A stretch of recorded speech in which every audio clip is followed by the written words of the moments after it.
Indian cinema ലോകത്ത് അടുത്ത കാലത്ത് ഏറ്റവും വലിയ ഹൈപ്പിൽ വന്ന ചലച്ചിത്രമാണ് പുഷ്പ 2 ദ റൂൾ എന്ന അല്ലു അർജുൻ ചിത്രം. പുഷ്പ ദ റൈസ് 2021 ഒരു ഗംഭീര പാൻ ഇന്ത്യൻ ഹിറ്റായിരുന്നു. ഇതിൻ്റെ രണ്ടാം ഭാഗത്തിനും അതേ വിജയം ഇരട്ടിയായി ആവർത്തിക്കുക എന്ന ലക്ഷ്യത്തിൽ തന്നെയാണ് പുഷ്പ 2 വന്നിരിക്കുന്നത്. എല്ലാ കൊമേഴ്ഷ്യൽ ചേരുവകളും ഉള്ളതിനൊപ്പം തന്നെ പുഷ്പ എന്ന ആ കഥാപാത്രത്തിൻ്റെ കൃത്യവും വ്യക്തവുമായ ഒരു പൂർത്തീകരണത്തിലേക്ക് സിനിമ എത്തുകയാണ്. ഒപ്പം ഒരു മൂന്നാം ഭാഗത്തിനുള്ള സൂചനയും ചിത്രം അവസാനം നൽകുന്നുണ്ട്. വെറുമൊരു ചന്ദനക്കടത്തുകാരൻ എന്നതിൽ നിന്നും ചിറ്റൂർ ജില്ല അടക്കി ഭരിക്കുന്ന ഒരാളായി പുഷ്പരാജ് മാറുകയാണ് രണ്ടാം ഭാഗത്തിൽ. ഒരു കിടിലൻ ആക്ഷൻ രംഗത്തോടെ തുടക്കത്തിലെ തൻ്റെ സാന്നിധ്യം അറിയിക്കുകയാണ് പുഷ്പരാജ്. ഒന്നാം ഭാഗത്തിൻ്റെ തുടർച്ച എന്ന നിലയിലാണ് ചിത്രം മുന്നോട്ട് പോകുന്നത്.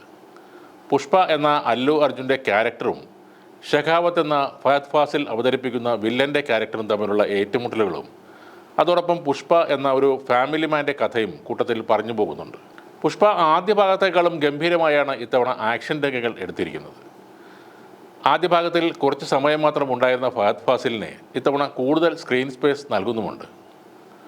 ഫഹദും അല്ലു അർജുനും തമ്മിലുള്ള ഏറ്റുമുട്ടൽ അതിഗംഭീരമാണെന്നാണ് അഭിപ്രായം. പുഷ്പ എന്ന സിനിമയുടെ തന്നെ കാതലായ ഒരു വിഷയമാണ് പുഷ്പരാജിൻ്റെ ഐഡൻറ്റിറ്റി.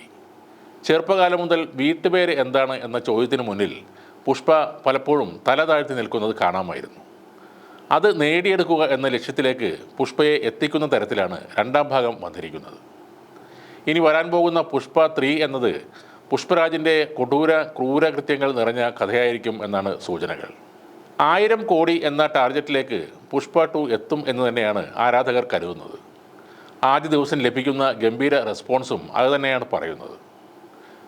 അതേസമയം തെലുങ്കിൽ ഒരു മാസ് മസാല ചിത്രമെന്ന നിലയിൽ പ്രേക്ഷകർ പുഷ്പ 2വിന് വലിയ സ്വീകരണമാണ് കൊടുക്കുന്നത്. അതിനിടെ ഒരു ദാരുണ സംഭവമുണ്ടായി. ഹൈദരാബാദിൽ പുഷ്പ 2 പ്രീമിയർ ഷോ കാണാനെത്തിയ യുവതി തിക്കിലും തിരക്കിലും പെട്ട് മരണപ്പെട്ടു. ദിൽസുഖ് നഗർ സ്വദേശിനിയായ 39 വയസ്സുള്ള രേവതി എന്ന യുവതിയാണ് മരിച്ചത്. ഹൈദരാബാദ് RTC റോഡിലെ സന്ധ്യ തിയേറ്ററിലാണ് ദാരുണമായി സംഭവം നടന്നത്. ഇതേ തിയേറ്ററിൽ അല്ലു അർജുൻ സിനിമ കാണാൻ എത്തിയിരുന്നു എന്നാണ് റിപ്പോർട്ടുകൾ പറയുന്നത്.